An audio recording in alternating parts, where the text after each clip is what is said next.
नमस्कार मित्रों, मैं हूं आनंद और आप देख रहे हैं मदारी आर्ट्स का यूट्यूब चैनल। शख्सियत के इस एपिसोड में है लेखक और साहित्यकार, समाज सेवक श्री नरेंद्र सिंह जी, जो कि मेरठ उत्तर प्रदेश से आते हैं। तो आइए हम उन्हीं से मिलते हैं और जानते हैं उनका परिचय और उनका पूरा कार्य। नरेंद्र जी, आपका स्वागत है, बताएं।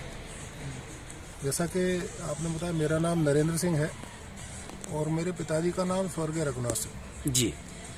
इस समय मैं मेरठ उत्तर प्रदेश में रहता हूँ जी। और मेरा जन्म एक परंपरागत किसान परिवार में हुआ था। मेरे पिताजी खेती करते थे जी। बाद में काफ़ी समय तक मैंने भी खेती की। जी जी। लेकिन कुछ समय बाद ऐसा लगा कि खेती से जीविका चलाना आसान काम नहीं है आज के दौर में। जी। तो फिर मैंने एक छोटा सा अपना व्यापार कर लिया। जो मैं करता हूँ उससे मेरी जीविका चलती है। जी। लेकिन मेरे जीवन का एक दूसरा पक्ष भी है जो कि ज़्यादा महत्वपूर्ण है। जी। वो है समाज विज्ञान का अध्ययन करना। जी जी। अनुसंधान करना। जी। क्योंकि मैं जब पढ़ता था, उम्र थी 18-20 साल के करीब, तो मैं समझता था कि कोई अच्छी सरकार अगर देश में बनेगी जी तो वो समाज की सभी समस्याओं को हल कर देगी। अच्छा। तो ये उस दौर की बात है जब एक देश और पूरा समाज एक प्रयोग कर रहा था एक प्रकार से। जी। 1989 में लोकसभा चुनाव हुआ था और उसमें कांग्रेस सरकार का पतन होकर के जनता दल की सरकार बनी थी। जी। तो मैंने देखा कि कुछ समय बाद ही वो सरकार भी असफल हुई। जी। और उसके बाद जो सरकारें बनी वो भी असफल रहीं। जी। अब मेरे सामने सवाल था कि जनता ने इतने प्रयास के बाद सरकार बदली, सरकार सोचा कि समाज की काफ़ी सारी समस्याएं हल होंगी। जी। लेकिन ऐसा कुछ हुआ नहीं, बल्कि और कुछ ऐसी स्थिति रही कि दूसरी समस्याएं पैदा हो गई। जी।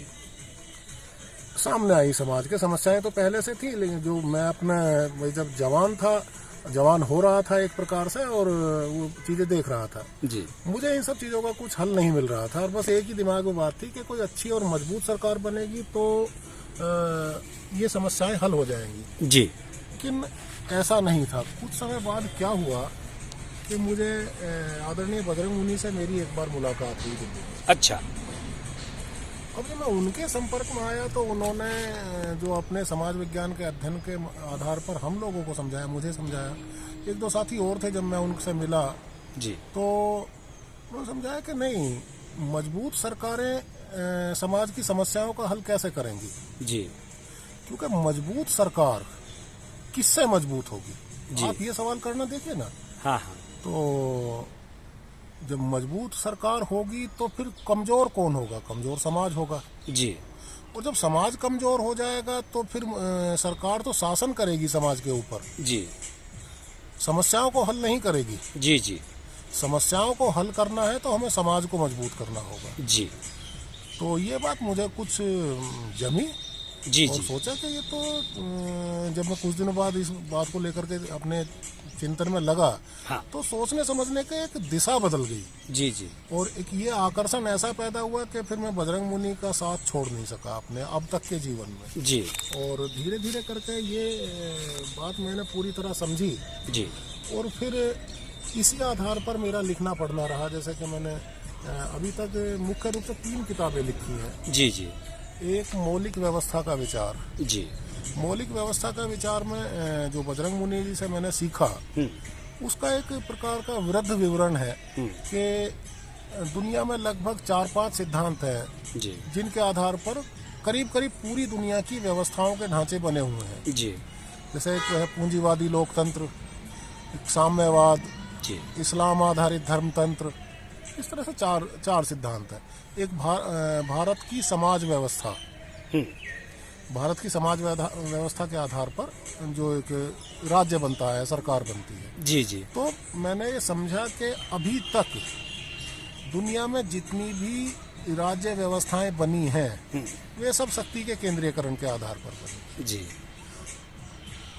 ये शक्ति का केंद्रीयकरण अक्सर समाज का शोषण करता है। अच्छा।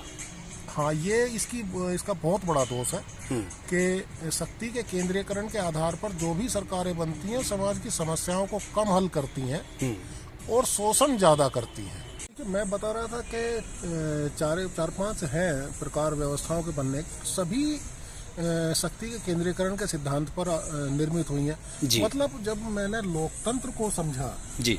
जो आधुनिक दुनिया में सबसे लिबरल व्यवस्था बताई जाती है, तो जब मैंने इसको समझा जी। तो मैंने इसमें भी पाया कि ये भी शक्ति के केंद्रीकरण के आधार पर निर्मित है। और जी। साम्यवाद को, राजतंत्र को, धार्मिक राज्य को, इन सबको तो छोड़ दीजिए, एक तरफ करिएगा। जी। तो मुझे इस बात से तो भी ये तो बड़ी एक तरह के दुनिया, या तो मैं दुनिया की व्यवस्थाओं के सिद्धांतों को चुनौती दे रहा था, या वे समाज को ये चुनौती दिए हुए हैं जी। कि ये तो बड़ी ही गलत बात है। जी। मुझे एक पक्ष में जाना था। जी। मैंने इस मामले में बजरंग मुनि के साथ काफ़ी चिंतन किया, विचार किया, उनसे बातचीत की, बहस की। जी। धीरे धीरे करके मैं ये समझ पाया, मुनि जी ने मुझे बहुत कुछ समझाया, और फिर मैंने और तमाम साथियों से भी बातचीत की, जिसमें दिल्ली में हमारे साथी हैं, सुरेश शर्मा जी हैं, घनश्याम जी हैं, ओमपाल जी हैं, रामवीर जी हैं, जी। रामानुजगंज के कई साथी, तमाम लोगों के साथ एक मतलब टीम के रूप में हम डेवलप हो गए। और आपसे भी इस बारे में कई बार बातचीत होती रही मेरी, कई सारे सवाल जवाब होते रहे आपके साथ। तो ये हम समझ पाए कि नहीं, अभी तक ये सारे सिद्धांत व्यवस्था के असफल हुए हैं। और असफलता का आधार ये है कि भाई कोई भी सिद्धांत जी जिसके आधार पर व्यवस्था बनी है, चाहे वो डेमोक्रेसी है, कोई सा भी जिनका मैंने जिक्र किया, वो समाज को संतुष्ट नहीं कर पाए हैं, समाज की समस्याएं हल नहीं कर पाए जी। हमने दुनिया भर के विभिन्न देशों में, विभिन्न समय कालखंडों में जी तो ये बिल्कुल पाया है कि ये सभी सिद्धांत किसी न किसी प्रकार समाज के सामने समस्याएं तो पैदा करते हैं जी, उनका हल नहीं करते। जी। एक यही मतलब एक बुनियादी आधार मैंने बनाया कि ये सब सिद्धांत, शक्ति के केंद्रीकरण का जो सिद्धांत है वो गलत है। नरेंद्र जी, इस समय भारत देश की जो स्थिति है, इस विषय पे आप क्या सोचते हैं? देखिए, एक तो मोटी बात ये भी आप ध्यान दीजिएगा कि भारत भी कोई दुनिया के जो ये व्यवस्थाओं सिद्धांत की जिनकी मैंने जिक्र किया उनके बाहर नहीं है, व्यवस्था के नजरिए से जी। और आप ये मान सकते हैं कि कुछ बड़ी समस्याओं का हल मोदी सरकार ने किया है। अच्छा। लेकिन समाज के संतोष की जो बात है जी, उसकी, मौलिक स्वतंत्रता की, जीवन में सहजता से रहन सहन की जी, और वो वैसी कोई बात मुझे नज़र नहीं आती है। हमें व्यवस्थाओं के मामले पे एक प्रकार से शक्ति का सामाजिक विकेंद्रीकरण करना होगा। जी। मतलब गवर्नेंस के मामले में हम ये ना कहें कि अच्छी सरकार, जी, हम लोगों को ये समझा पाए कि निजी सरकार कैसी हुई, लोग अपनी व्यवस्था कैसे चला पाए। जी। आपको क्या लगता है इन सब समस्याओं का क्या समाधान हो सकता है? आप सुझाएं कुछ समाधान। मैंने बताया ना, शक्ति का सामाजिक विकेंद्रीकरण मतलब लोगों की अपनी सरकार। जी, सरकारें इतनी बड़ी ना हो जो पूरी सोसाइटी का नैरेटिव तय कर सकती हो। जी। इन दिनों इन्हीं सब विचारों पर मदारी आर्ट और शाश्वत मूवी के द्वारा लेखक निर्देशक गोविंद मिश्र की एक फिल्म बन रही है, प्रयोग, जिसमें आप काम भी कर रहे हैं। तो इस फिल्म के बारे में कुछ बताएं, क्या है, कैसा है? अभी तक मैंने इसकी स्क्रिप्ट भी पढ़ी, मैं देख रहा था, मैंने पूरा डॉक्यूमेंट मांगा। जी। तो इसमें मुझे लग रहा है कि जो कुछ हम लोग सोचते आए हैं, जी, मुनि जी के संरक्षण में जो हम लोग, हमारी पूरी टीम ने जो अध्ययन किया, जी, वो पूरी की पूरी इंटेंशन इस पिक्चर में है। झलकती है, पूरी मतलब शक्ति के सामाजिक विकेंद्रीकरण की जो बात हम कह रहे हैं, हाँ, वो इसमें है। जी।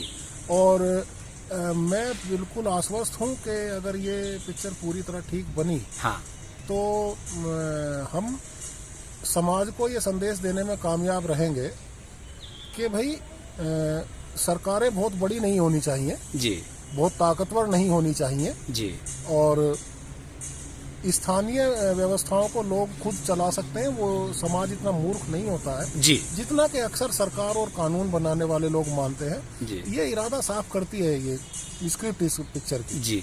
तो मैं तो संतुष्ट हूँ। जी, बाकी जनता जैसा देखेगी, जैसा समझेगी, जी, मेरे ख्याल में ठीक ही रास्ते पर जाएगी। जी। तो बहुत बहुत धन्यवाद आज समय निकालकर हमारे साथ बातचीत करने के लिए। तो मित्रों, अगले एपिसोड में एक और शख्सियत से मुलाकात होगी। तब तक के लिए नमस्कार, प्रणाम।